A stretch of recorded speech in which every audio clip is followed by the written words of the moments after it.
Hello students, बेटा आप बात करते हैं नए टॉपिक की। और जो नया टॉपिक हमारे पास वो है प्रतिरोध पर ताप का प्रभाव।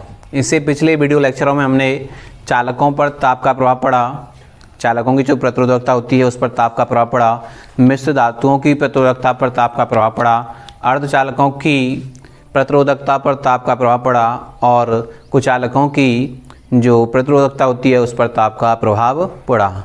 अब बात करते हैं बेटा प्रतिरोध पर ताप का क्या प्रभाव पड़ता है, उसको समझेंगे। आप जानते हैं कोई भी चालक तार है, जब उसके ताप में वृद्धि की जाएगी, जब उसके ताप में वृद्धि की जाएगी तो चालक तार में उपस्थित मुख्य इलेक्ट्रॉनों की क्रियाशीलता में क्या होगी, वृद्धि होगी। जिससे क्या होगा, उनके बीच इलेक्ट्रॉनों के बीच में जो टक्कर होती है उनकी संख्या में क्या हो जाएगी, वृद्धि हो जाएगी। और संख्या में वृद्धि होगी, बेटा टक्करों की संख्याएँ ज़्यादा होंगी तो उसका जो विश्रांति काल होता है उसका मान क्या हो जाएगा, घट जाएगा। जिससे क्या होगा, उनका प्रतिरोध बढ़ जाएगा। क्लियर है। जब किसी चालक तार के ताप में वृद्धि की जाती है तो चालक तार में उपस्थित जो इलेक्ट्रॉन होते हैं उनकी क्रियाशीलता में क्या होगी, वृद्धि होगी। वो क्रिया जो अन्य इलेक्ट्रॉनों से जो क्रिया करेंगे, अन्य परमाणुओं से जो क्रिया करेंगे उसमें क्या होगी, वृद्धि होगी।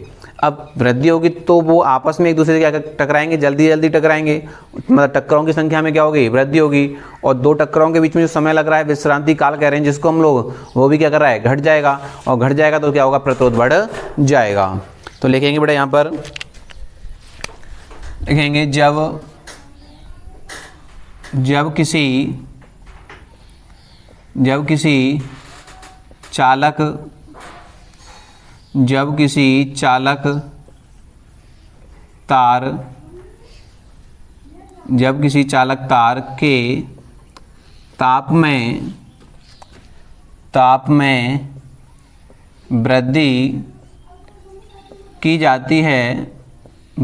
की जाती है, चालक तार के ताप में वृद्धि की जाती है तो चालक तार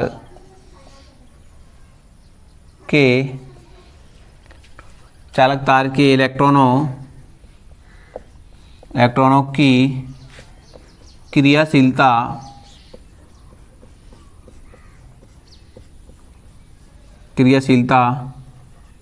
में वृद्धि होती है।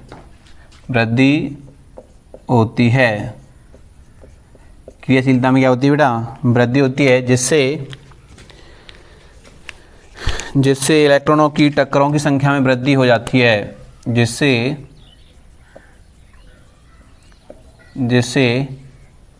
इलेक्ट्रॉनों की टक्करों में वृद्धि हो जाती है। अब बेटा टक्करों की संख्या में वृद्धि हो रही है तो आप जानते हैं टक्करों के बीच में दो क्रमागत टक्करों के बीच में जो समय लग रहा है वो क्या कर जाएगा, घट जाएगा। ठीक है, टक्करों में वृद्धि हो जाती है और विश्रांति काल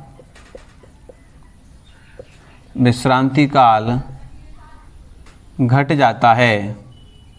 और विश्रांति काल घट जाने के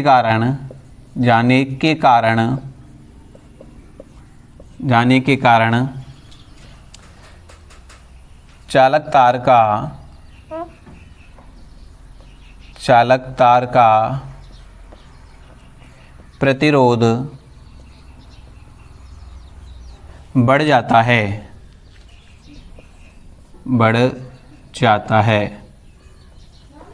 क्लियर बेटा, क्या कर गया, प्रतिरोध बढ़ गया। ठीक है, तो इसी सी बात है कि चालक तार में कोई भी चालक तार है उसके ताप में वृद्धि करेंगे तो उसका प्रतिरोध बढ़ ही जाएगा। क्लियर, लिखेंगे बेटा। इसका मैथमेटिकल रूल समझते हैं। माना किसी चालक तार के लिए T सेंटीग्रेड पर प्रतिरोध RT व 0 सेंटीग्रेड पर R0 है तो प्रतिरोधों में परिवर्तन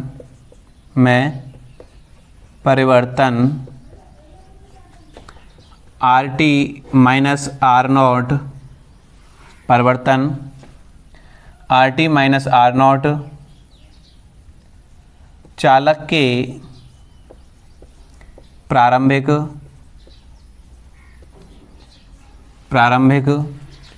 प्रतिरोध कितना बेटा आर नॉट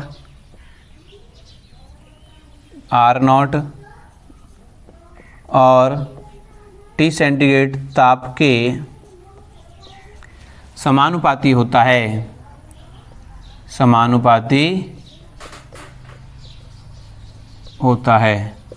ठीक है बेटा, कोई भी चालक तार है, T सेंटीग्रेड पर उसका प्रतिरोध है RT और 0 सेंटीग्रेड ताप पर प्रतिरोध है R नॉट।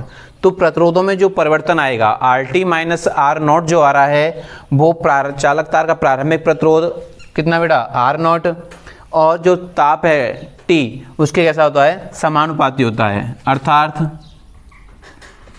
देखिए इधर, तो RT माइनस आर नॉट समानुपाती किसके R नॉट के, क्लियर बेटा, और RT माइनस आर नॉट समानुपाती है किसके T के। तो क्या मैं इसको ऐसे नहीं लिख सकता RT माइनस आर नॉट समानुपाती R नॉट T, क्लियर बेटा, दोनों को एक साथ लिख सकता हूँ मैं, दोनों समीकरण 1 और 2 से, ये समीकरण 1 हो जाएगा, ये समीकरण 2 हो जाएगा। अब समानुपाती चिन्ह हटाएंगे, कुछ ना कुछ क्या लगाएंगे, नियतांक लगाएंगे। तो देखिए बेटा इधर RT माइनस आर नॉट बराबर, यहाँ जो समानुपाती चिन्ह आएगा बेटा एल्फा, क्या आएगा एल्फा आएगा, और यहाँ जो बन जाएगा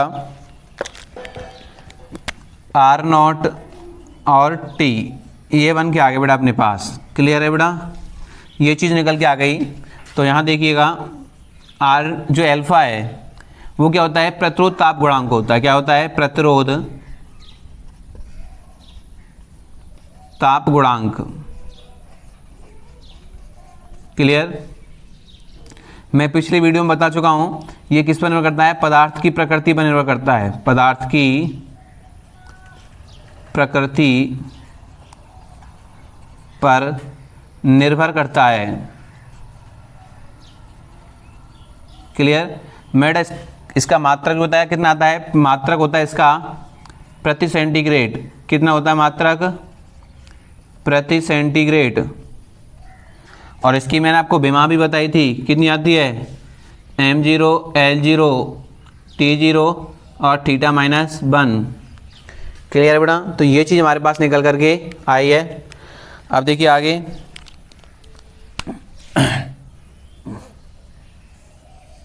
हमें अल्फा की जो वैल्यू निकालनी है, तो देखिए बेटा कितना आएगा, अल्फा इक्वल टू आएगा अपने पास, देखिए इधर RT minus R not upon R not T, ये अल्फा की वैल्यू आ गई, क्लियर। ध्यान देना बेटा,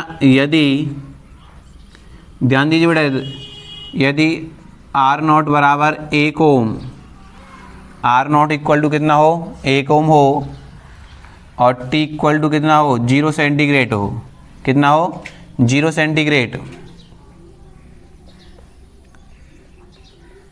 0 सेंटीग्रेड हो, तो आप देख पाएंगे यहाँ पर, तो एल्फा इक्वल टू कितना आ जाएगा बेटा अपने पास, यहाँ देखना एल्फा इक्वल टू आएगा, देखिए इधर लिख देता हूँ मैं, तो एल्फा इक्वल टू कितना आएगा अपने पास RT माइनस आर नॉट, यही तो निकल के आएगा, ठीक है बेटा, यही निकल के आ रहा है। इसकी वैल्यू 0 सेंटीग्रेड पर कितना है R ओम है, तो देखिए इधर इसकी वैल्यू, सॉरी 0 सेंटीग्रेड बेटा 1 सेंटीग्रेड लेंगे इसको, हाँ अब ये वैल्यू निकल के आएगी। अर्थात क्या हुआ, ध्यान देना, किसी चालक का ताप, किसी चालक का जो प्रतिरोध है 1 ओम, 1 सेंटीग्रेड पर या 0 सेंटीग्रेड ताप पर 1 ओम है, तो 1 सेंटीग्रेड ताप बढ़ाने में, 1 सेंटीग्रेड ताप बढ़ाने पर उसका जो प्रतिरोध होगा उसी को हम लोग क्या कहेंगे, प्रतिरोध ताप गुणांक कहेंगे। तो देखिए इसको लिखते हैं। यदि किसी चालक का लिखेंगे बेटा, यदि किसी चालक का प्रतिरोध, यदि किसी चालक का प्रतिरोध 0 सेंटीग्रेड पर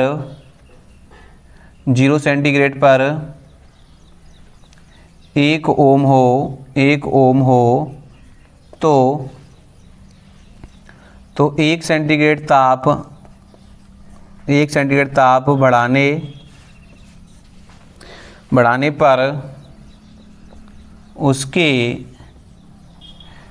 बढ़ाने पर उसके प्रतिरोध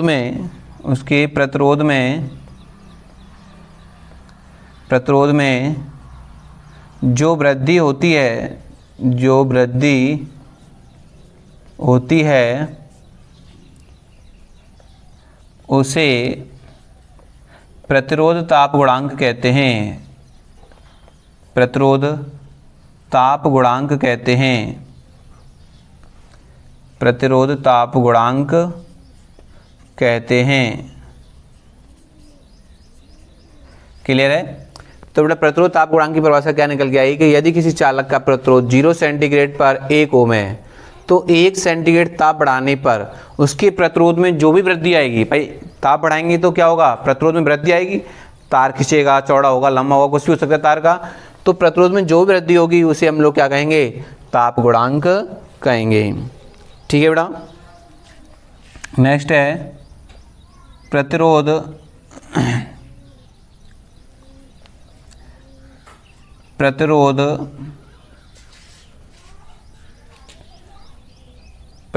ताप गुणांक का मान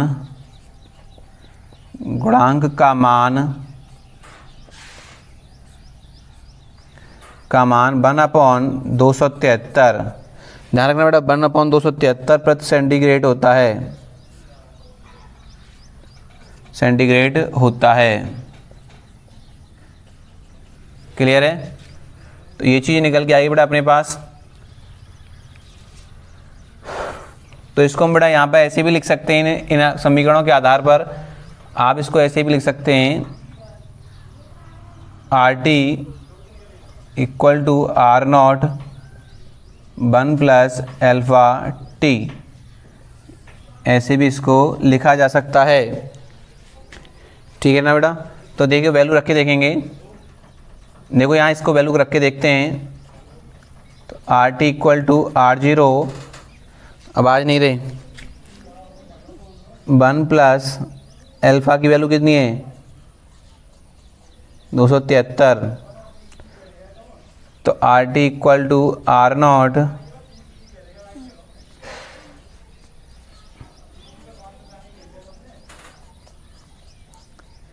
तो बड़ा ये वैल्यू निकल के आ गई। एलसीएम लेंगे यहाँ पर, तो बड़ा 273 + T, जब 273 सेंटीग्रेड में कोई तापमान जोड़ा जाता है तो हम क्या बोलते हैं, केल्विन कहते हैं। क्या कहते हैं? केल्विन। परम ताप कहते हैं। क्या कहते हैं इसको? परम ताप। तो इसको हम लिख देंगे RT = R0 और बेटा इसको लिख देंगे हम लोग T/273। इसको ऐसे लिखा जा सकता है। क्यों लिखा जा सकता है, समझना बेटा इधर इसको, क्योंकि जो T होता है कैपिटल जो T होता है बेटा वो 273 + T सेंटीग्रेड तापमान जब इसमें जोड़ा जाएगा तो इसको हम बोलते हैं परम ताप। क्या कहते हैं? परम ताप। क्लियर है? तो RT की जो वैल्यू निकल के आई वो निकल के आई R0T/273। तो ये बेटा हमारे पास निकल के आया, अर्थात किसी चालक का ताप इसके परम ताप के कैसा होता है, समानुपाती होता है। देख लीजिए बेटा, दोबारा रिपीट कर रहा हूँ, प्रतिरोध पर ताप का क्या प्रभाव पड़ता है। जब किसी चालक के ताप में वृद्धि की जाती है तो चालक तार के इलेक्ट्रॉन की क्रियाशीलता में क्या होती है, वृद्धि होती है, क्योंकि चालक के अंदर क्या होता है बेटा, मुक्त इलेक्ट्रॉन होते हैं और जब उनको ताप दिया जाएगा तो वो जल्दी जल्दी गति करना प्रारंभ कर देंगे, जिससे इलेक्ट्रॉनों की संख्या में या इलेक्ट्रॉनों की टक्करों में क्या होती है, वृद्धि हो जाती है और विश्रांति काल घट जाता है और घट जाने के कारण प्रतिरोध बढ़ जाता है। मान लीजिए कि किसी चालक का ताप 0 सेंटीग्रेड पर कितना है, T सेंटीग्रेड पर प्रतिरोध है बेटा RT और 0 सेंटीग्रेड ताप पर जो उसका प्रतिरोध है वो R0 है। तो प्रतिरोधों में जो अंतर आएगा वो उसके प्रारंभिक प्रतिरोध और जो ताप में आपने जो वृद्धि की है उसके कैसा होता है, समानुपाती होता है। RT minus R0 is proportional to R0, प्रारंभिक प्रतिरोध कैसा हो गया, समानुपाती हो गया, और तापमान जो है T उसके भी कैसा हो गया, समानुपाती हो गया। समानुपाती दोनों को हमने मिक्स करके रखा तो RT minus R0 equal to आया R0T। समानुपाती चिन्ह हटाएंगे, कोई क्या लगाएंगे, कांस्टेंट लगाएंगे, तो RT minus R0 equal to alpha R0T। Alpha क्या है बेटा, प्रतिरोध ताप गुणांक जो पदार्थ की प्रकृति पर निर्भर करता है, जिसका मात्रक होता है प्रति सेंटीग्रेड, और विमा बनेगी m0 L0 T0 theta minus 1। तो बेटा यहाँ से हमने क्या निकाला, अल्फा की वैल्यू निकाली RT minus R0 upon R0T।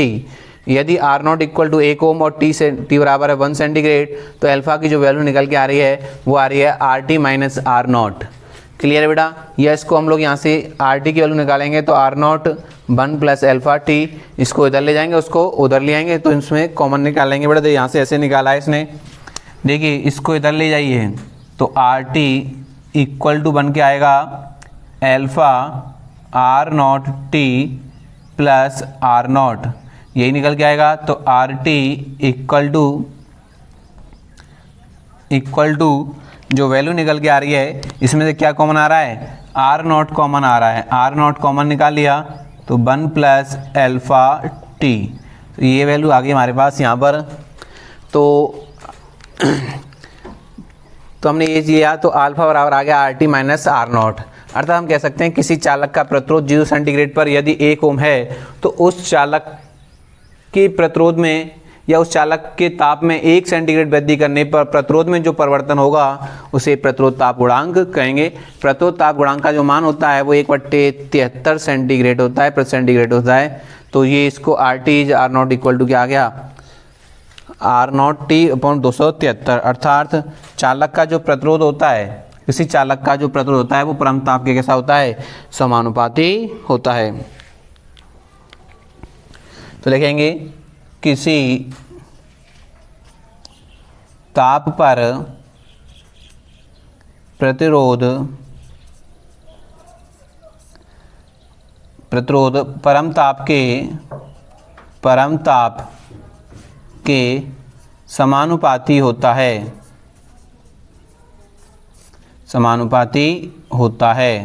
Clear बेटा। तो R is proportional to T, capital T है बेटा, परम ताप बोले हमने इसको, R इज प्रोपोर्शनल टू क्या हो गया, T हो गया। क्लियर है बेटा। लिखेंगे, देख लीजिए बेटा आगे देखिए इसको,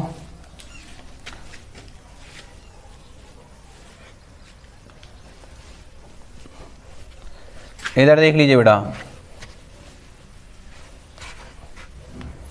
लिखेंगे यदि T सेंटीग्रेड पर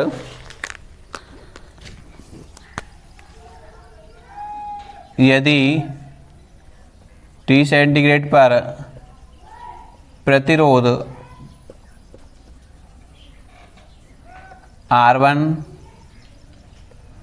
कितना है बेटा, R1 है, और T2 सेंटीग्रेड पर या T1 सेंटीग्रेड लिया बेटा इसको हमने, R1 और T2 सेंटीग्रेड पर R2 है, तब अब देखिए बेटा इधर आप जानते हैं इसको लिखेंगे RT R1 बराबर R0 1 plus alpha T1। Clear है। समीकरण इसको 1 बोल देंगे, और R2 इक्वल टू आ जाएगा R0 1 प्लस अल्फा T2 समीकरण 2। तब इन प्रतिरोधों का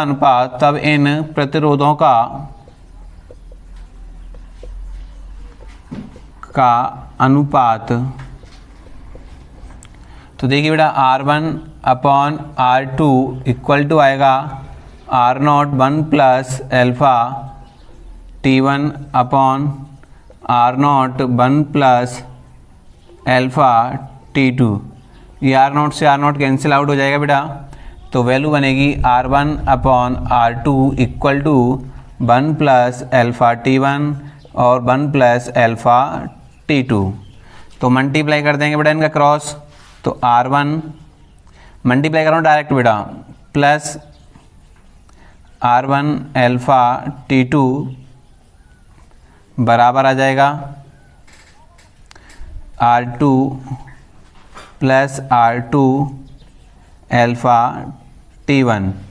ये चीज़ हमारे पास निकल के आ जाएगी। क्लियर है बेटा यहाँ तक? अब देखिए इसमें से क्या करेंगे हम लोग, R1 वाले पदों को एक साइड में, R2 वाले पदों को एक साइड में कर लेंगे, अल्फ़ा वाले पदों को लिख लेंगे R1 minus R2 equal to आ जाएगा R2 alpha T1 minus R1 alpha T2। तो R1 minus R2 equal to, यहाँ से क्या कॉमन आएगा बेटा, एल्फ़ा कॉमन आएगा, तो यहाँ आ जाएगा R2 T1 minus R1 T2। तो एल्फ़ा की जो वैल्यू निकल के आएगी वो आएगी R1 minus R2 upon R1 T2 sorry R2 T1 minus R1 T2। तो बेटा ये किसकी वैल्यू आ गई, प्रतिरोध ताप गुणांक की वैल्यू आ गई, जब T1 ताप पर प्रतिरोध का R1 है और T2 ताप पर प्रतिरोध कितना है, R2 हो। क्लियर है बेटा? तो ये क्या हो गई, प्रतिरोध पर ताप की निर्भरता हो गई। सीधी सी बात समझ में आई कि किसी चालक ताप के, किसी कोई भी चालक तार है उसके ताप में वृद्धि की जाएगी तो उसका प्रतिरोध क्या कर जाएगा, बढ़ जाएगा। किस आधार पर बढ़ता है, मैं पूरा आपको मैथमेटिकल तरीके से समझा दिया है। क्लियर बेटा?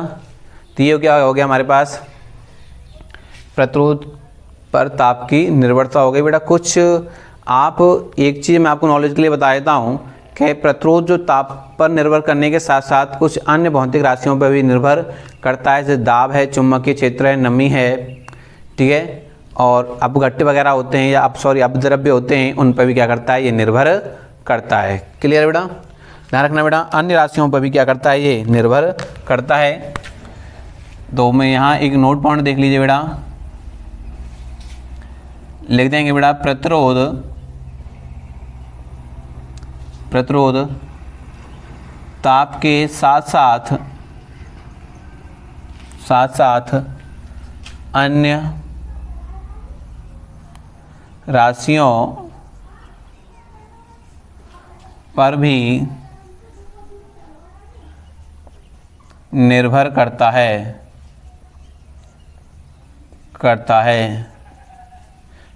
बेटा नंबर 1 है अपने पास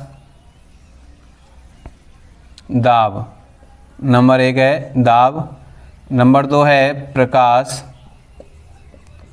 नंबर 3 है बेटा चुंबकीय क्षेत्र,